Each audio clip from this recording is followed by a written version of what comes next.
తీసుకొని వెళ్ళి ఒక 3 రోజుల పాటు అక్కడ ఉంచారు. ఆమెకు కావాల్సినటువంటి అన్నీ కూడా సదుపాయాలు కల్పించి అక్కడ కూడా ముగ్గురు కుర్రోళ్ళు ఆమెతో శారీరకంగా కలిసినట్టుగా మనకి దర్యాప్తులో తెలిసింది.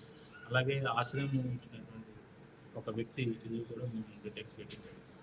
దీంట్లో భాగంగా మేము ఈరోజు వీరపనేని గూడానికే చెందినటువంటి బాణావత్ లక్ష్మణ జితేంద్ర కుమార్ నాయక్ అలియాస్ జిత్తు అంటారు ఇతన్ని.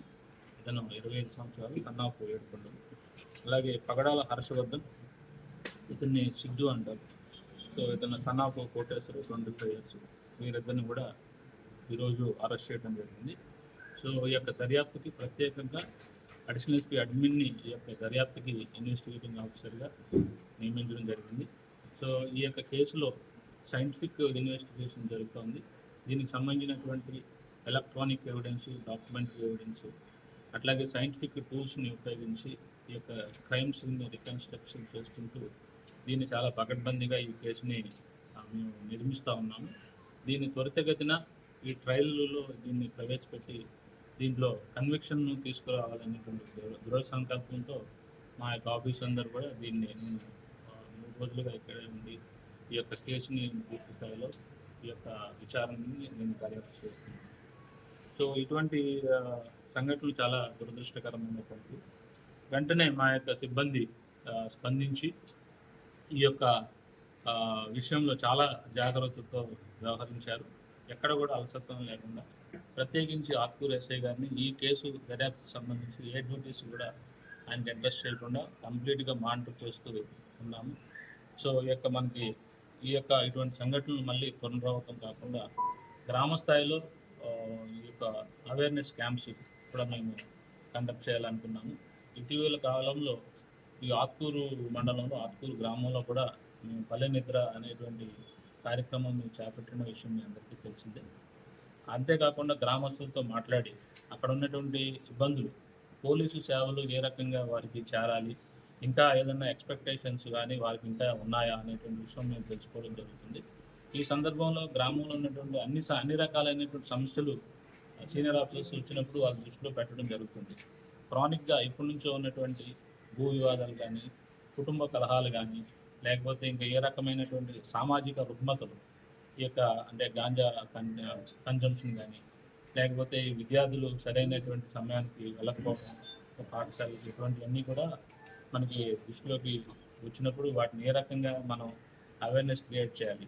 అలాగే ఇప్పుడు సెల్ ఫోన్స్ ఉన్న యుగంలో ఈ సైబర్ నేరాలు బాగా పెరగటమే కాకుండా ఇదే సెల్ ఫోను ఈ యొక్క పిల్లల యొక్క భవిష్యత్తు సిటీలో ఉన్నటువంటి అన్ని పోలీస్ స్టేషన్స్లో ఈ పాప సంబంధించిన వివరాలని అర్పించడం జరుగుతుంది. సో ఇలాగ ఈ నేపథ్యం ఇలాగ కంటిన్యూ అవుతూ ఉంటుందిగా సో ఈ యొక్క ఇంటెన్సిఫై చేశాము. ఈ యొక్క గాలింపు బృందాల దర్యాప్తుని నేను ప్రత్యక్షంగా మానిటరింగ్ చేయడం జరిగింది. ఎప్పటికప్పుడు ఏం జరిగింది, ఎక్కడెక్కడ వచ్చారు, ఏ బృందం ఎక్కడెక్కడ పనిచేసింది అనేది కూడా నేను వివరాలు తెలుసుకోవడం జరిగింది. అంతేకాకుండా కేవలం వీరపనేని గూడమే కాకుండా చుట్టుపక్కల ఉన్నటువంటి అన్ని గ్రామాల్లో కూడా వెతకడం జరిగింది. ఒకవేళ వాళ్ళ ఇంటికి వెళ్ళిందనే ఉద్దేశంతో జీకొండూరు మండలం కూడా అక్కడ ఉన్నా కూడా వెతికాం. అంతేకాకుండా ఆమె వాళ్ళకి బంధువులు కానీ, స్నేహితులు కానీ ఇంటికి వెళ్ళేటువంటి అవకాశం ఉందేమనేటువంటి ఆలోచనతో వాటి అన్ని ప్లేసులు కూడా వెతికాము. అన్ని చోట్ల ఎక్కడికి కూడా మనకి తారసపడలేదు. వెంటనే మనకి ఇలా చేస్తున్నప్పుడు మనకి 17వ తేదీ రాత్రి 11:30 ప్రాంతంలో మనకి మాచవరం పోలీస్ స్టేషన్ నుంచి మనకు వచ్చిన ఇన్ఫర్మేషన్ వచ్చింది.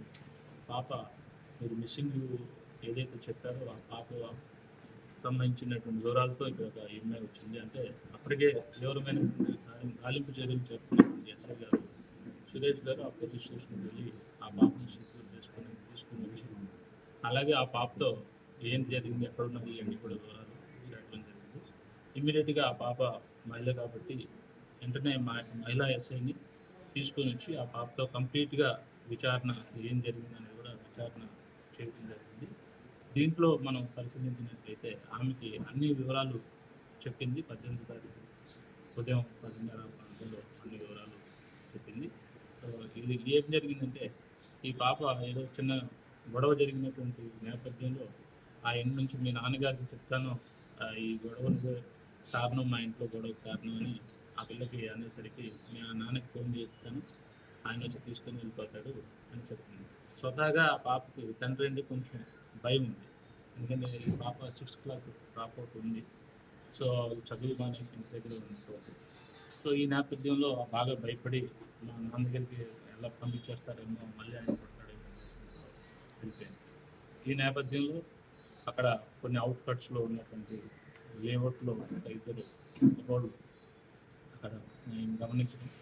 ఈమె ఈ యొక్క కండిషన్ని వాళ్ళు అడ్వాంటేజ్గా తీసుకుని ఆ పాపతో శారీరకంగా కలవడం జరిగింది. మరలా వాళ్ళు ఆ ఇద్దరు కూడా అడిగారు, ఎక్కడికి వెళ్ళాలి, డ్రాప్ చేస్తామంటే ఇంటికి వెళ్ళాలని చెప్పడం, మళ్ళీ వాళ్ళని ఇంకొక ఇద్దరు ఫ్రెండ్స్కి దగ్గరికి తీసుకొని వెళ్ళటంతో వారు కూడా శారీరకంగా అనుభవించాము ఒకరి తర్వాత ఒకరు. మళ్ళీ వాళ్ళు కూడా ఇంటికి దింపేస్తామని చెప్పడం జరిగింది.